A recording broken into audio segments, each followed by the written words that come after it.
Hey guys, welcome back to the WODdoc Project 365, episode 1213. Guys, if you're following along on YouTube, please jump on over to thewoddoc.com. Check out all of our full length videos. That's where we house them. We're talking about today is using instruments to create self-myofascial release, right? We often hear this called as instrument assisted soft tissue mobilization, all that type of stuff. We're just, rather than using it as a practitioner, if you guys are a practitioner out there that does use it, we're just showing ways that you can do it if you don't own any of the instruments, right?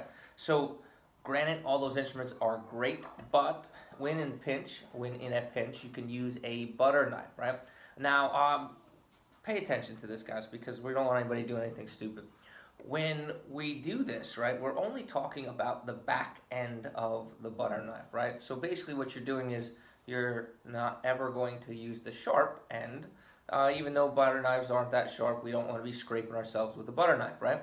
The back end portion of the blade. Now this blade happens to be like really nice because it's kind of nice and beveled, and also it leads into the handle, okay? So if you have a butter knife like this, this will work great. If not, you could probably find something that's like that. We're talking about how we can release the capsules on our fingers, right? Especially if we're starting to have some knuckle pain or joint pain or anything like that. This is a way that we can do that, right? First off, I'm going to start with the handle end, and I'm going to go over the basics because the basics of using an instrument is just that, right? If we're looking at this instrument, right, and we're looking to use it as a scraping mechanism, right, as a way to create some disruption in that tissue, right? What we want to be able to do is not move the instrument like this, right? What we want to do is create a 45-degree angle, right?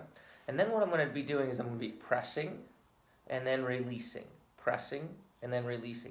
I do that, but I just do it quickly, right? So I'm basically pressing, releasing, pressing, releasing, pressing, releasing, right? So if I use that concept, I can just go ahead and I could spend about 30 seconds or so on each side of the knuckle that may be bothering me, right? So if I'm doing a whole bunch of excessive, gripping type exercises and stuff like that, my hands could get super, super sore.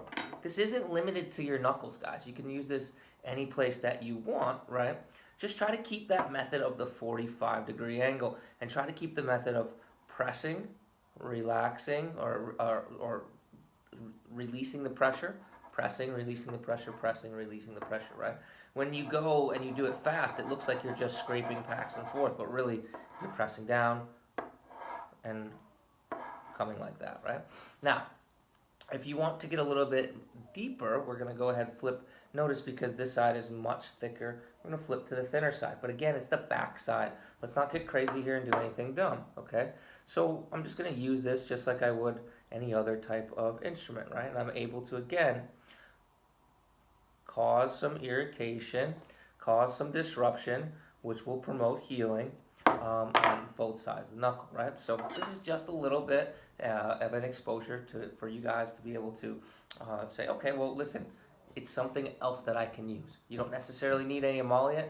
If you want to, you can use some soap, or you can use some chapstick. But no big tools, expensive tools are needed to help take care of these little things, all right? If you have a large injury or something like that, obviously go see a professional. But, again, an option for you guys out there, butter knife technique. Guys, questions, comments, please post them below. And until tomorrow, we're optimizing function to optimize performance.